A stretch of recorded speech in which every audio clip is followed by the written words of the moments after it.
Dans ton royaume, souviens-toi de nous, Seigneur, lorsque tu viendras dans ton royaume.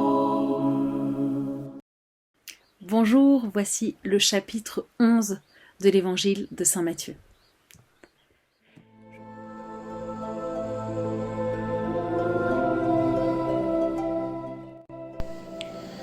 Lorsque Jésus eut terminé les instructions qu'il donnait à ses 12 disciples, il partit de là pour enseigner et proclamer la parole dans les villes du pays. Jean le Baptiste entendit parler, dans sa prison, des œuvres réalisées par le Christ. Il lui envoya ses disciples et, par eux, lui demanda : « Es-tu celui qui doit venir, ou devons-nous en attendre un autre ?»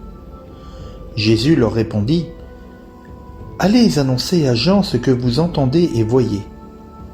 Les aveugles retrouvent la vue et les boiteux marchent, les lépreux sont purifiés et les sourds entendent, les morts ressuscitent et les pauvres reçoivent la bonne nouvelle. Heureux celui pour qui je ne suis pas une occasion de chute. » Tandis que les envoyés de Jean s'en allaient, Jésus se mit à dire aux foules à propos de Jean : « Qu'êtes-vous allés regarder au désert ? Un roseau agité par le vent ? Alors, qu'êtes-vous donc allé voir ? Un homme habillé de façon raffinée ? Mais ceux qui portent de tels vêtements vivent dans les palais des rois. Alors, qu'êtes-vous allé voir ? Un prophète ? Oui, je vous le dis, et bien plus qu'un prophète. C'est de lui qu'il est écrit : « Voici que j'envoie mon messager en avant de toi pour préparer le chemin devant toi. » Amen, je vous le dis, parmi ceux qui sont nés d'une femme, personne ne s'est levé de plus grand que Jean le Baptiste. Et cependant, le plus petit dans le royaume des cieux est plus grand que lui. Depuis les jours de Jean le Baptiste jusqu'à présent, le royaume des cieux subit la violence, et des violents cherchent à s'en emparer. Tous les prophètes, ainsi que la loi, ont prophétisé jusqu'à Jean. Et si vous voulez bien comprendre, c'est lui, le prophète Élie, qui doit venir. Celui qui a des oreilles qui l'entendent. À qui vais-je comparer cette génération ? Elle ressemble à des gamins assis sur les places qui en interpellent d'autres en disant : « Nous vous avons joué de la flûte et vous n'avez pas dansé. Nous avons chanté des lamentations et vous ne vous êtes pas frappé la poitrine.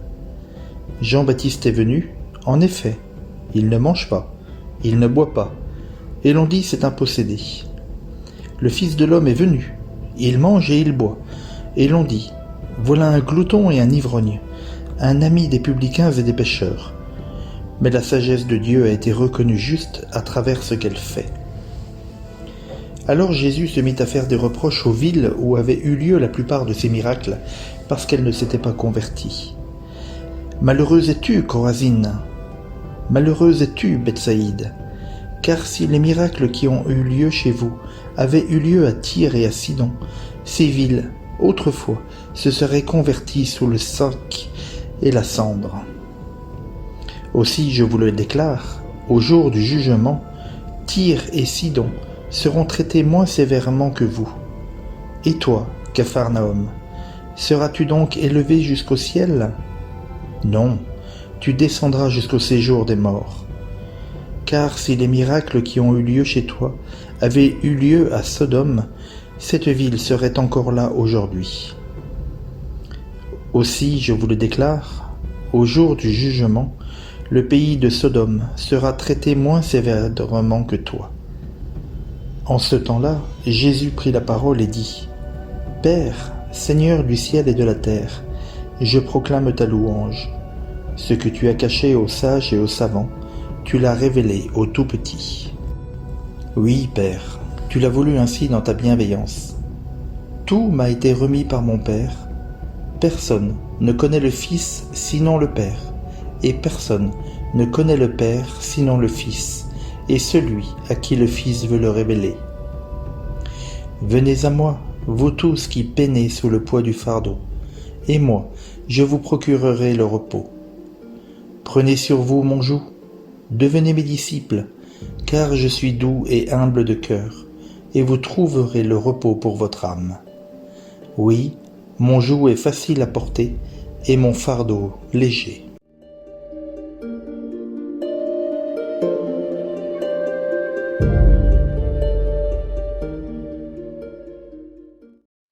Je pense que ce long discours cherche à réhabiliter Jean-Baptiste comme l'homme de la foi. Jésus veut peut-être donner Jean-Baptiste comme exemple à ses disciples, puisque les disciples de Jésus aussi, comme Jean-Baptiste, seront soumis à la prison et même au martyre pour certains. Et il y a cette première étape, comme si Jésus disait, regardez, Jean-Baptiste a l'air de douter de moi, mais allez lui rapporter mes paroles et mes gestes, et c'est une manière de dire, vous aussi mes disciples, appuyez-vous sur ce que vous entendez et ce que vous voyez.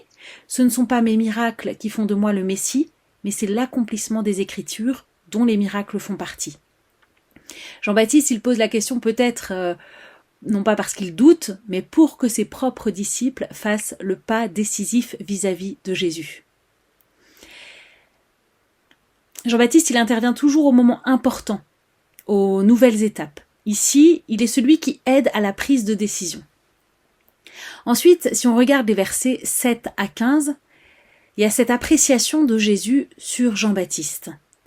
Jésus se met à interroger à propos de Jean-Baptiste. Il sait qu'on ne peut pas l'attendre sans passer par la prédication de Jean qui est la conversion des péchés. En fait, tant que je n'ai pas pris conscience que je suis pécheur, alors je ne peux pas reconnaître Jésus puisque je n'ai pas besoin de sauveur. Et Jésus demande, est-ce que vous êtes allé voir une girouette, vous êtes allé voir un roi, vous êtes allé voir un prophète? Il dit non, c'est bien plus qu'un prophète. Alors il y a quelque chose de très intéressant ici, c'est que le dernier livre de l'Ancien Testament, qui est le livre de Malachie, dans le dernier chapitre du dernier livre de l'Ancien Testament, le prophète Malachie nous dit « Voici que j'envoie un messager pour qu'il prépare le chemin devant moi ». Tout ce dernier chapitre de Malachie met en place les conditions dans lesquelles le Messie doit arriver. Et donc là, si on comprend que Jean-Baptiste est cet ultime messager, on comprend alors que Jésus est le Messie. Donc Jésus, là, en citant Malachie, il va changer le « moi », voici que j'envoie mon messager pour qu'il prépare le chemin devant moi, il le change en « toi ». Il change le « moi » de Dieu en « toi », que Jésus est Dieu lui-même, pour nous aider à comprendre que Jésus est Dieu lui-même. Donc Jean-Baptiste, il est plus qu'un prophète, puisqu'il est celui que les prophètes annonçaient comme le dernier messager. On est vraiment à la frontière de l'Ancien Testament et du Nouveau Testament. C'est la frontière qui emmène jusqu'à Jean-Baptiste. Jean-Baptiste, il est le dernier, en gros, de l'Ancien Régime. Il est celui qui vient et qui instaure après lui, par l'arrivée de Jésus, la Nouvelle Alliance. Et toute personne qui vit de la Nouvelle Alliance est plus grande que Jean-Baptiste. Toute personne qui vit de la Nouvelle Alliance dispose d'un salut dont Jean-Baptiste n'a pas vécu sur cette terre. Nous, les chrétiens, nous disposons d'une grâce ici-bas dont Jean-Baptiste n'a pas disposé. Jean-Baptiste aussi vit la persécution, et Jésus prophétise sa mort violente, qui est un signe du refus d'accueillir le royaume. Jésus attaque ici les pharisiens qui veulent capter, qui veulent ravir le royaume des cieux, et ça c'est une violence. Et donc, versets 16 à 19, Jésus manifeste que quel que soit le message proposé, il y a un refus de l'accueillir. Le problème est en fait dans le cœur des récipiendaires. Puis dans les versets 20 à 24, il nous cite des villes de l'Ancien Testament. Et il nous dit que si ces villes avaient eu la nouveauté de la Nouvelle Alliance, alors ces villes-là, elles se seraient converties. Devant l'Évangile, refuser de se convertir, c'est infiniment plus grave en fait. À nouveau, Jésus passe par l'Ancien Testament pour annoncer le Nouveau. Il vient annoncer la nouveauté qu'il est, la nouveauté de Jésus, et nous inviter à nous convertir. Et il nous dit en fait, ne faites pas comme les habitants de ces villes que je visite. Corosaïn, Bethsaïde, Capharnaüm, ces 3 villes juives qui ont été visitées par Jésus, 3 villes qui étaient dotées d'une école rabbinique, des spécialistes de l'écriture sainte, et qui ne reconnaissent pas Jésus. Et ces villes-là, elles sont mises en parallèle avec 3 villes païennes, Tyr, Sidon, Sodome, qui sont 3 villes païennes qui sont corrompues et qui vivent sans Dieu. Et à toutes, Jésus vient dire, à ceux qui ont beaucoup donné, il sera beaucoup demandé. Il faut savoir le moment où on a été visité. Or, toi, Israël, à travers ces 3 villes, tu as été visité. Dans les versets 25 à 30, on a l'impression que Jésus limite est en train de déprimer devant tant de myopie. Alors, il va rentrer en lui-même. Il se livre à son Père dans une prière dans laquelle il nous implique. Il nous dit comme il voit les choses, comment les choses se passent, il voit comment les choses se passent dans l'adversité sur sa personne, alors il se recueille et il se met à prier pour nous. Il prie pour que nous soyons des tout petits, parce que être des tout petits, c'est la seule manière de l'accueillir. Il supplie son Père, il célèbre son Père pour que nous restions des petits, que nous ne deviennons pas imbus de notre savoir ou de notre sagesse humaine ou rabbinique ou mondaine comme on veut dans la suite de l'épisode précédent. Mais il vient nous inviter à être ces petits qui sont les pauvres des béatitudes. Ce sont ceux qui sont comme Jésus en son Père. Jésus est tout entier livré à son Père et il pourra donc se livrer tout entier aux hommes. Ainsi les petits qui prennent leur joug pour apprendre de lui. Est-ce que ce joug-là va les reposer ? Il était courant dans la Bible de comparer la loi à un joug, à quelque chose de lourd. Et Jésus va donner à cette loi un poids bienfaisant, une charge légère. Jésus ne se comprend que par cette douceur et cette humilité des tout-petits, la douceur de son cœur. C'est le seul lieu de l'Évangile où on parle du cœur de Jésus, cette intimité du Fils et du Père. Et on assiste à la prière même de Jésus, une louange, une reconnaissance biblique que le Père a cachée aux sages et qu'il a révélée aux petits. Il a fait un jugement. On n'entre pas dans la bonne nouvelle si on ne laisse pas l'orgueil de la pensée et si on ne fait pas un chemin de nouveau-né. La seule révélation se fera par le Fils. Et pour connaître le Fils, il faut passer par le Père. Ils se connaissent l'un l'autre en fait. Et la grâce, le bon plaisir de Dieu, c'est la décision du Fils. Et Jésus lui-même ne pourra pas se révéler que à ceux qui viennent à lui, qui se mettront à son école. Il manifeste qu'il n'a pas d'autre logique que l'humilité et la douceur. Celui qui se met à l'école de Jésus pourra entrer dans la vie trinitaire. Et cette partie-là est radicalement nouvelle.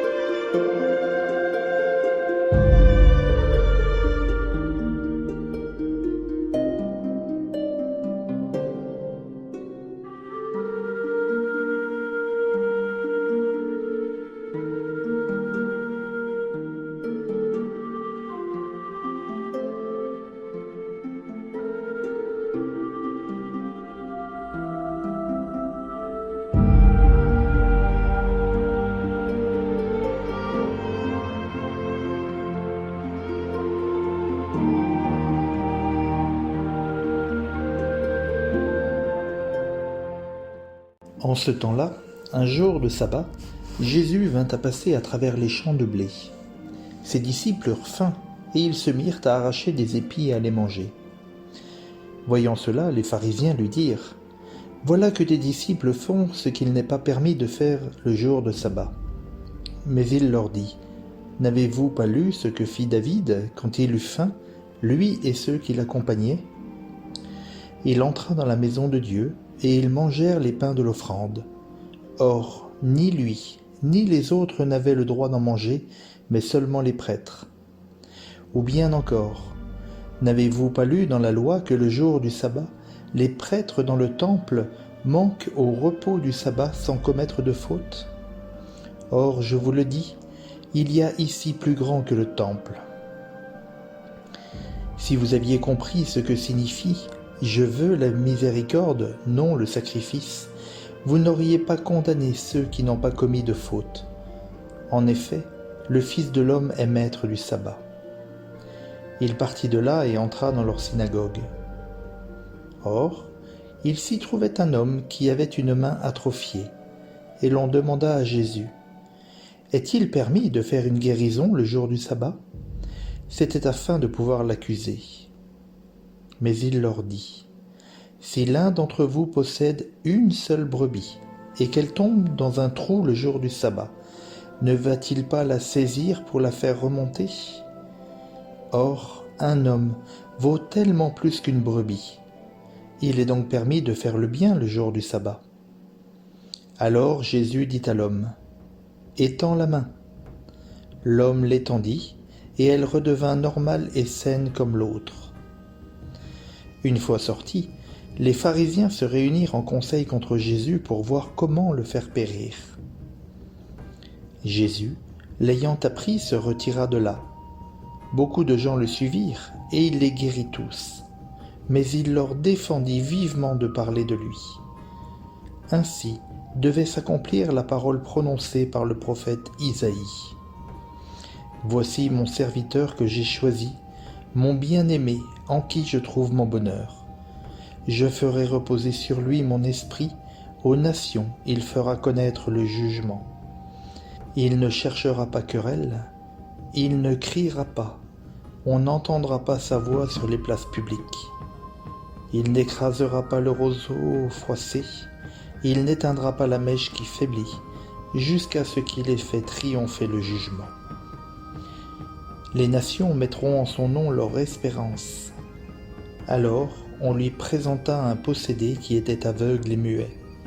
Jésus le guérit, de sorte que le muet parlait et qu'il voyait. Toutes les foules étaient dans la stupéfaction et disaient : « Cet homme ne serait-il pas le fils de David ?» En entendant cela, les pharisiens disaient : « Il n'expulse les démons que par Belzéboul, le chef des démons. » Connaissant leurs pensées, Jésus leur dit : « Tout royaume divisé contre lui-même devient un désert. Toute ville ou maison divisée contre elle-même sera incapable de tenir. Si Satan expulse Satan, c'est donc qu'il est divisé contre lui-même. Comment son royaume tiendra-t-il ? Et si c'est par Belzéboul que moi j'expulse les démons, vos disciples, par qui les expulsent-ils ? C'est pourquoi ils seront eux-mêmes vos juges.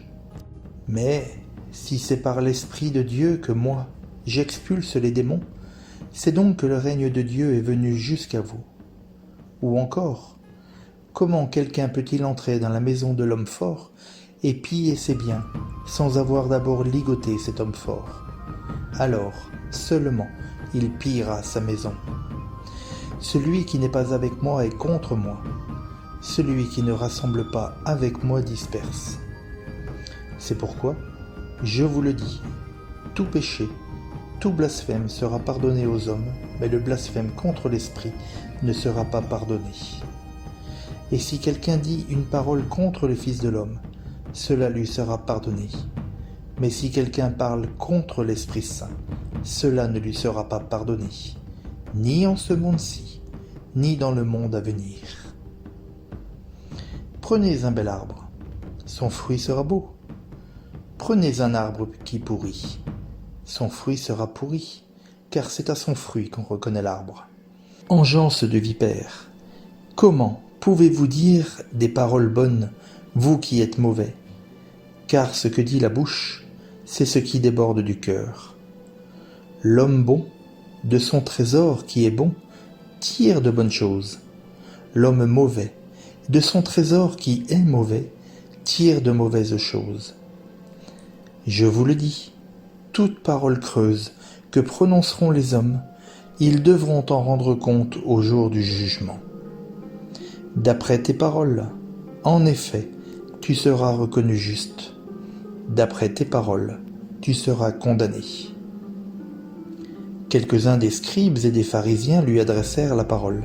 « Maître, nous voudrions voir un signe venant de toi. » Il leur répondit : « Cette génération mauvaise et adultère réclame un signe, mais en fait de signe, il ne lui sera donné que le signe du prophète Jonas.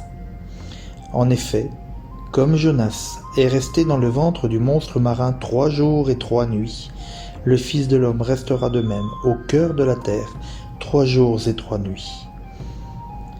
Lors du jugement, les habitants de Ninive se lèveront en même temps que cette génération, et ils la condamneront. En effet, ils se sont convertis en réponse à la proclamation faite par Jonas, et il y a ici bien plus que Jonas. Lors du jugement, la reine de Saba se dressera en même temps que cette génération, et elle la condamnera. En effet, elle est venue des extrémités de la terre pour écouter la sagesse de Salomon, et il y a ici bien plus que Salomon. Quand l'esprit impur est sorti de l'homme, il parcourt des lieux arides en cherchant où se reposer, et il ne trouve pas. Alors il se dit « Je vais retourner dans ma maison d'où je suis sorti ». En arrivant, il la trouve inoccupée, balayée et bien rangée. Alors il s'en va. Il prend avec lui 7 autres esprits, encore plus mauvais que lui. Ils y entrent et s'y installent. Ainsi, l'état de cet homme-là est pire à la fin qu'au début. Voilà ce qui arrivera à cette génération mauvaise. Comme Jésus parlait encore aux foules, voici que sa mère et ses frères se tenaient au dehors, cherchant à lui parler.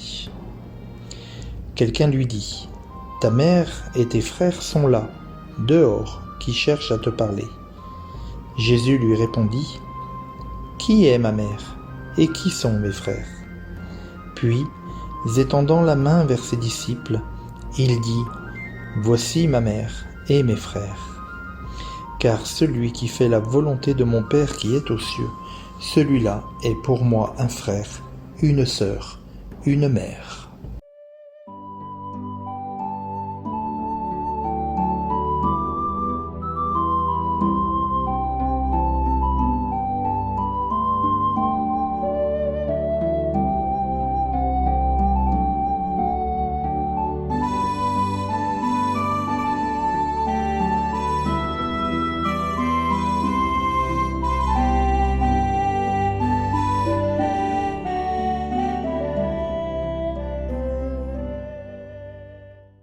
Alors de même que dans le chapitre 11, Jésus est venu nous annoncer que si on ne devient pas des tout petits, on ne peut pas le suivre, on ne peut pas recevoir le royaume des dieux, eh bien au début de ce chapitre, il y a une sorte de mise en œuvre de ce que veut dire être petit. C'est dans le fond la mission de Jésus pour son peuple, lui redonner une humilité. Et donc les 2 controverses sur le Shabbat qui sont placées ici sont pour ouvrir les yeux de ces légistes aveugles. Alors regardons les versets 1 à 21. Durant ces versets, Jésus s'appuie sur l'Ancien Testament pour dire aux légistes « Mais essayez de comprendre le Shabbat comme un signe de la liberté de l'homme. Est-ce que l'Écriture est une chape qui m'oblige par son légalisme ou bien est-ce que c'est un chemin de liberté ?» Alors là, on est quelque part, un jour de Shabbat, et cueillir des épis, c'est l'équivalent pour un juif rigoureux à moissonner. Donc c'est interdit en Shabbat. Jésus va répondre en s'appuyant sur 3 passages de l'Écriture. Le premier, c'est sur David, que l'on retrouve dans le premier livre de Samuel, chapitre 21, versets 2 à 7. Il a mangé des pains interdits, car la charité est plus grande que le culte, donc l'auteur de la parole est plus grande que la parole telle que vous l'interprétez. Deuxième exemple de Jésus, les prêtres du temple un jour de Shabbat. On le retrouve dans le livre des Nombres, chapitre 28, versets 9 à 10. Et Jésus vient dire, regardez, ils travaillent le jour du Shabbat. Or ici, il y a plus grand que le temple. Enfin, le troisième argument, c'est l'argument de la miséricorde, qu'on retrouve dans le livre d'Osée, au chapitre 6, verset 6, où Dieu vient nous dire que la miséricorde est plus grande que le sacrifice. Donc, premièrement, il y a plus que le temple, qui est le lieu de la présence de Dieu, puisqu'il y a en Jésus Dieu lui-même. Deuxièmement, c'est la miséricorde que je veux, cette phrase qui est prise à Osée et non pas le sacrifice. Et troisièmement, le Fils de l'homme est le Seigneur du Shabbat. Jésus dépasse les réalités anciennes. Il est le vrai temple, il est la vraie miséricorde par son sacrifice et il est plus grand, il est le maître du Shabbat. Jésus est donc plus grand que David, il est plus grand que le temple. Jésus Seigneur, Fils de l'homme. Il renvoie ses interlocuteurs non seulement à ses exceptions bibliques, mais en fait il les renvoie à sa personne.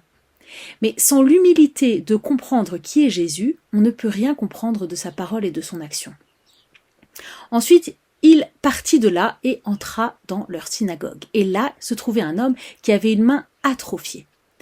Or, une personne handicapée n'avait pas le droit de rentrer dans le temple. Son handicap était vu comme une punition de Dieu et il n'avait donc pas le droit de s'approcher de Dieu. Donc ce deuxième épisode, qui est ce même jour de Shabbat, il y a un juif qui, avec sa main desséchée. Là, c'est comme si le pouvoir créateur, le pouvoir de relation était sec. Comme le cœur dur de ces Juifs par rapport à la loi. Et face à cette insoutenable légèreté de la lettre, il y a l'irréfutable liberté de l'esprit. Jésus ne viole pas le Shabbat pour choquer, mais pour signifier la valeur du Shabbat, la valeur du salut, qui est de sauver ce qui est perdu, sauver ce qui est sec. Et il prend l'image d'une brebis qui est unique, un animal fragile. Il est un animal qui est d'autant plus précieux qu'il est unique, pour dire comment Dieu nous considère. Mais Israël ne se voit plus comme une brebis. Jésus vient redire que tout est ordonné au bien de l'homme, surtout le Shabbat. Mais toucher ainsi au Shabbat sans comprendre le sens des paroles et des gestes du Christ, c'est pour Jésus prendre le risque d'être mis à mort. De fait, au verset 14, ils se mettent à tenir conseil entre eux. Ça, ce sont des mots qui peu à peu nous rapprochent de la passion du Christ. Vous voyez, dans ce passage, on veut se servir de l'écriture pour tendre un piège à Jésus. Mais lui, il dépasse le sens restreint du Shabbat. On peut faire le bien, c'est le Shabbat qui empêche l'homme d'être esclave du travail.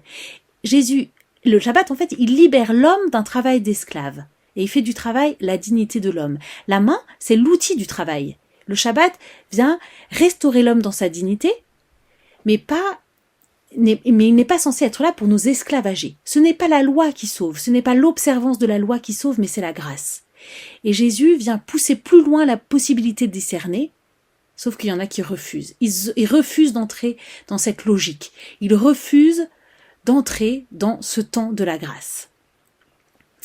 Donc c'est pour ça que Matthieu va citer Isaïe, chapitre 42, versets 1 à 4, qui est le premier poème du serviteur souffrant, pour justifier ces apparentes contradictions de Jésus, qui fait une chose en face, puis se cache et qui ensuite guérit et aussitôt rabroue.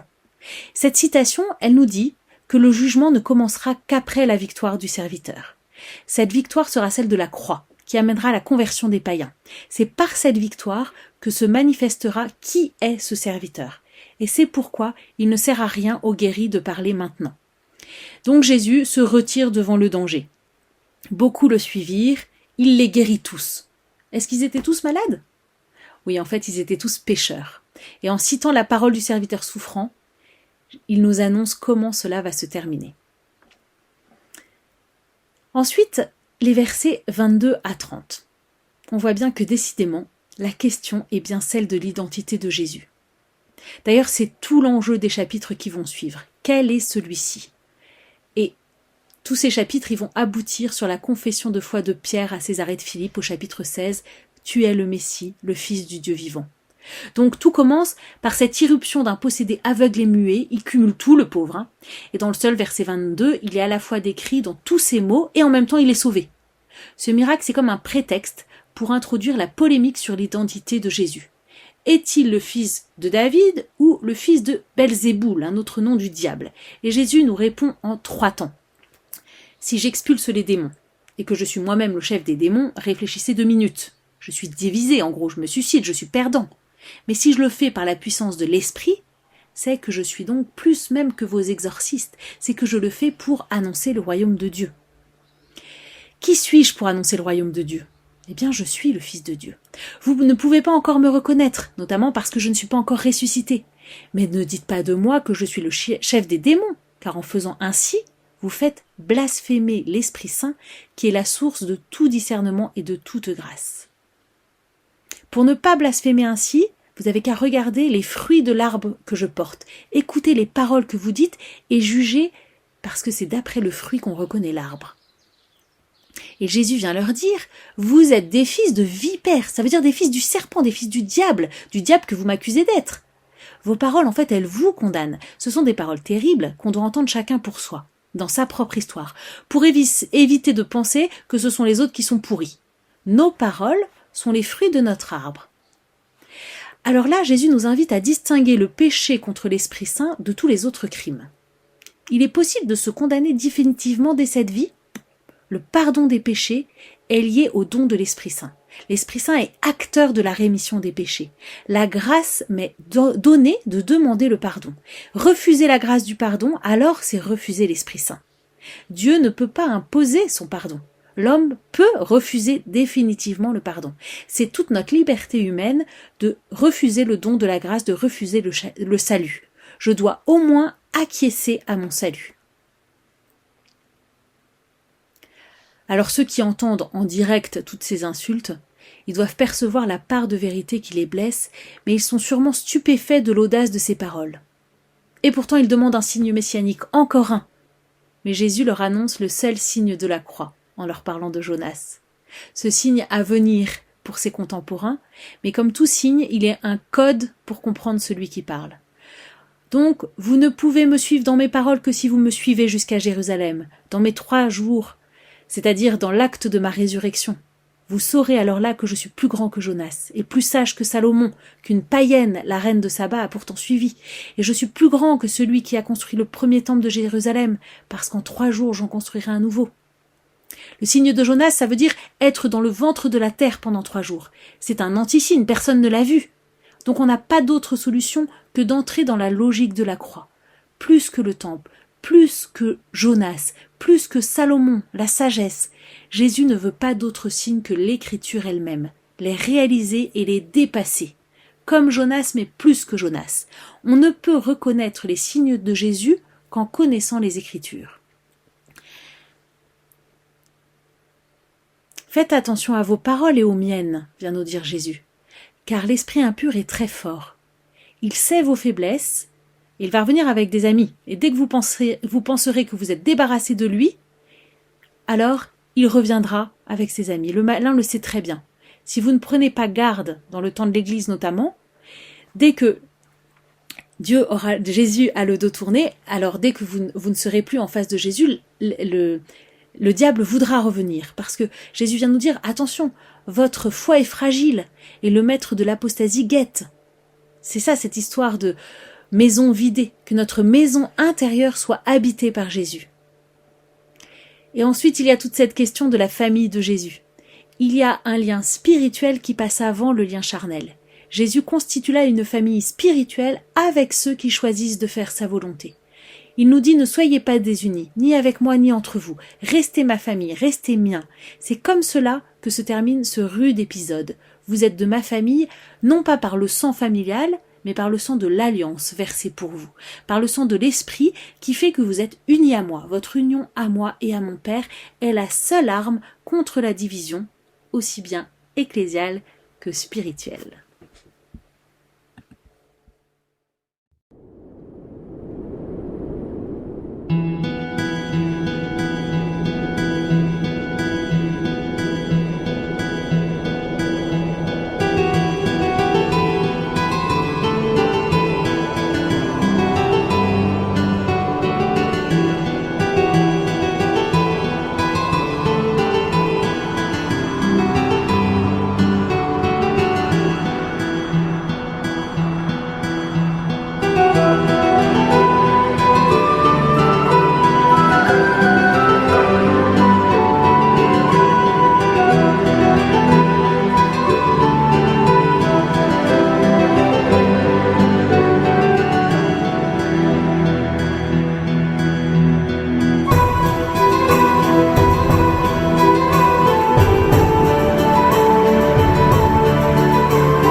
Bienheureux les pauvres en esprit, car le royaume des cieux est à eux.